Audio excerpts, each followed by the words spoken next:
Hey guys, so you decided to homeschool your child or children in the midst of this pandemic, or you just have questions. You're thinking about the possibility of homeschool, but you have so many questions about what it means, what it is, and how you get started.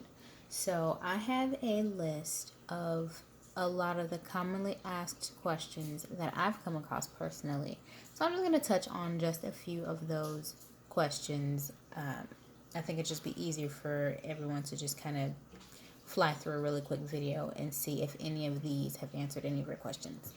So the first one, and this isn't in any order of importance or anything like that, just kind of what I've come across. So the first one, do I need a designated space in my house to be considered the classroom? No, you don't. Some people go all out and they have an extra space like a family room downstairs where they can turn that into the classroom. Some people use the child's bedroom. Some people just take the books to the kitchen table. It doesn't really matter. You don't have to have a designated spot one way or the other. It doesn't have to look any type of way. It doesn't have to look like a full classroom to be your designated spot for homeschool. The second question is, how do I withdraw my child from school? And that's a big one. That's a question that a lot of people have. If your child went to public or private school prior to this year, if they were enrolled in school, then you will need to send a withdrawal letter to the school, preferably via certified mail. I'm going to go ahead and say send it, via certified mail, just to make sure you have your records. And on the group in the files, you will find a school withdrawal letter template where you can just kind of, it's a Word document, so you can just open it and edit that to fit your family with your children's name and the school and things like that. Print that out and send a copy to your school certified mail, and also print out a copy for your records to keep. But you always want to make sure that you are staying in alignment with the laws for your particular state. Every state has different laws when it comes to homeschooling your kid. So the next question, do I have to send a letter to the school if I plan to homeschool my child if they were coming into kindergarten? So if your child's 4 or 5 years old and they haven't been to school yet, there's no need to send a letter because there's nothing to withdraw them from. They haven't been to school.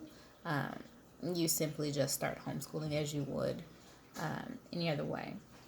The next one is, what curriculum do I use? That is a huge one. There are so many different types of homeschool curriculums that you can find on the internet, because so many families are different. Every family is different. Even every child is different. For those families that have multiple children, you may use one curriculum for one child and another curriculum for another child. You may use one curriculum for your entire family one month and find that it doesn't work for your family at all. You don't like it, or your children don't like it. So you switch it. There's so many different kinds because everybody has different styles. You have parents or families that would prefer to be a lot more structured and have a lot of textbooks and things like that. You have families that would prefer to just kind of have it student led. You just kind of go based off of their interests, and like you unschool, and that's just kind of another topic in and of itself. So you can really start with Google. I'll have a list in the files where you can just kind of get an idea. You have some people that want to have a religious-based curriculum, some people that want to have a secular-based curriculum where they don't want any type of religious backing for their curriculum. Some people want to have physical books. Some people want to do online work. It's so many options and so many possibilities. There's actually a quiz that I have listed on the page, so go find that. I might link that below, but there's a quiz. What kind of homeschooler are you? And that might help you get to kind of understanding a little bit more about what curriculum you should choose, or where what would be a good place to start for you. The next question that I have, or that I'm going to do, is how will my children socialize? That is a huge one. So many people that are thinking about homeschooling their children are afraid of socialization. And I want to make one thing very, very clear, especially for those parents that have children that were in the public school system or the private school system, um, especially, for elementary, really all grade levels. Well, if you think about elementary school, for example, um, at least in my district, you don't really get to socialize. The children aren't really socializing at school. Just because you are in the same classroom, the same setting as other children, doesn't mean that you're really able to socialize. You have 20 minutes here. I'm using my local school district as an example. You have about 20 minutes to eat lunch. That's from the time the bell rings to the time, it's over. You have that much time to get in, go through the line, the whole process of lunch. You have 20 minutes. You have a 20-minute recess here, maybe a 10-minute recess here, just kind of depending on what grade you're in. And then other than that, you're in the classroom. You have your specials, library, PE, art, things like that. And then there's free time in the classroom sometimes to talk. But for the most part, you're having to be quiet and listen in to the instruction and things like that. So if their children, they are talking, then it's, out of turn. They're not supposed to be talking. They're supposed to be listening. So especially having a 5, 6, 7, 8-year-old, they want to talk. They want to get up and run around and play. They're not really able to socialize how they would like to. So really, when you are homeschooling your children, you open up this huge door of possibilities where you can take your children out into the world, and you can join different co-ops. And we'll get into that another time as well. You can coordinate with other families and build this possibility for them to socialize, to actually socialize, to be able to talk, make it a thing, just make it a whole thing. So being able to socialize for your children, it's so much more than what people are thinking. You actually have the ability to socialize so much more having your own time, as opposed to being set to these 7 hours, and you have to get through all these subjects in these 7 hours, and you don't really have time to have 20 plus kids in one classroom talking, having many different conversations, because you have a job to do. When it's one family on one family, or one family with a couple of others that you guys are coordinated on your own, you have that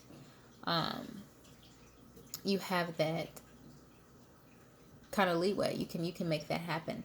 So, and there will be so much more. And I might go live and kind of touch on this a lot more, and answer any questions that you guys may have, so that you guys can just kind of bounce ideas off of me and ask any questions live. So I'm probably going to do 2 more questions in this one. I don't want to make this video extremely long. The next question is, what if my child hates homeschool? They're probably going to feel that way. You're probably going to feel that way, but that's why I said earlier, it's okay to change what you're doing. I'm actually writing a book, and shameless plug, but I'm writing a book about the public school system and, homeschooling, just kind of educating the child's mind. You really have to understand who the child is that you're teaching before you just jump into teaching. You can't say, well, I learned this way. I learned better this way, so I'm going to teach you this way, and you have no choice but to learn it this way. You're going to get frustrated. They're going to get frustrated. And I've run into this being a homeschool mom. I'll find a curriculum online, and I'm like, this is amazing. I love the layout of it. I love how it teaches. I just love everything about this curriculum. I buy it. I get it here. I'm so excited about it, and we get started on it, and my kids hate it. And I'm like, oh, come on now. Like, this is amazing. But you have to, teaching is just consistent. It's just consistent learning. You have to learn your children on that level. You have to learn yourself. You have to learn the material all over again, and when something's not working, that's the beauty about homeschooling. If it's not working, you can change it, because you don't want your children to get to the point where they are afraid of learning, or they hate the idea of learning. That's not the objective. That's not the goal. So if they absolutely hate the layout of whatever you're doing in homeschool, they're going to have to learn, but it's okay to change things to work better with your child. And like I said, if you have multiple children and one child works better with structure and just give me the work, bit by bit, I need to be able to see a layout of everything I need to do. And you have another child that's a social butterfly, as free as the wind, and they want to just be able to, go with wherever they're led. You can use two separate curriculums for that. So change it up, and you're going to experience burnout. Again, that's another topic. You're going to experience burnout. They're going to not want to just want to take a break. You're going to want to take a break. That's fine. But the point is, if you get to the point where you hate the whole idea of homeschool, because it's going to happen. If they get to a point where they hate the whole idea, it's okay to take a step back, take a break, and change it. Nobody's going to say you took 4 days off of school. You took 2 weeks off of school. Shame on you.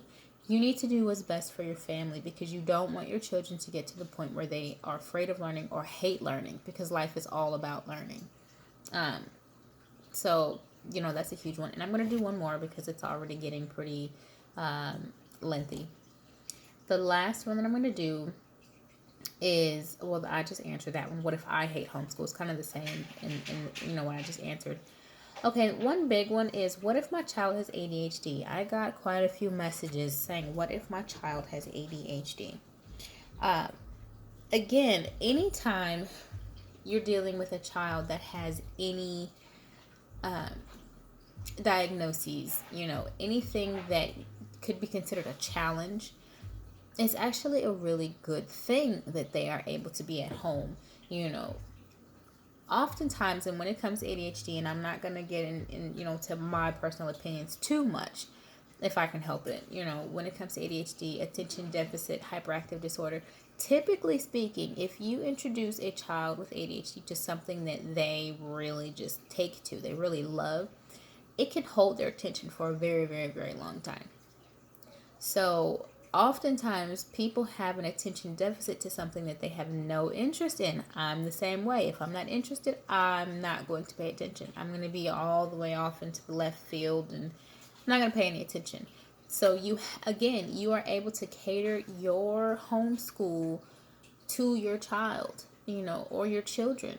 If your child does have ADHD and they need to work in 30-minute spurts, even if they're 16 years old, you have the freedom to do that. If they need to not have such a structured course material, you're able to do that. And you're able to change it. If it's one way Monday and then it needs to be another way Wednesday, fine.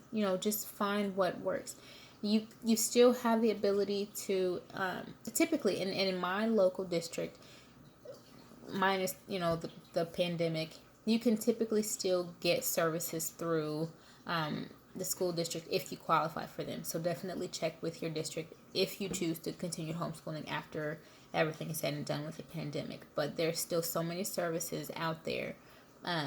But also, like I said, parent support is amazing. Getting other parents support, because oftentimes we are going through the same thing, or we've been through the same thing.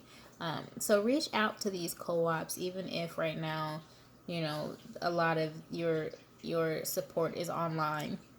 Reach out to a lot of these parents, but this is a perfect time to really get to know your child, especially if your child has ADHD, especially if your child does have Asperger's or autism, anything like that. This is a perfect time to really sit down and get to know them in a way that the schools have, because the schools have them for, roughly 7 hours out of the day, 5 days a week. They're able to really just kind of see your child on that level in the moment, and you'll be able to do that. You'll be able to know your child and know what works for your child and know what doesn't, and that'll also help you in your home life, because you'll have a better understanding of what your child needs from you as a parent, as a teacher. And I do want to say before I get off of here, do not be afraid of teaching your children. When they say parents are the first teachers, that's true. All your life you've been teaching your children. Don't think, I didn't go to school, I don't have a degree in education, how am I supposed to teach my child? You teach your child all the time. I think parents are often afraid of that disconnect, like their teachers went to school for that. You're their parent. You are their first teacher. And like I said, it's constant learning. It's constant learning. So don't be afraid to make mistakes. It's going to happen, but it's a learning process, and that's what makes it beautiful. I'm going to end it here because it's already in 15, almost 15 minutes.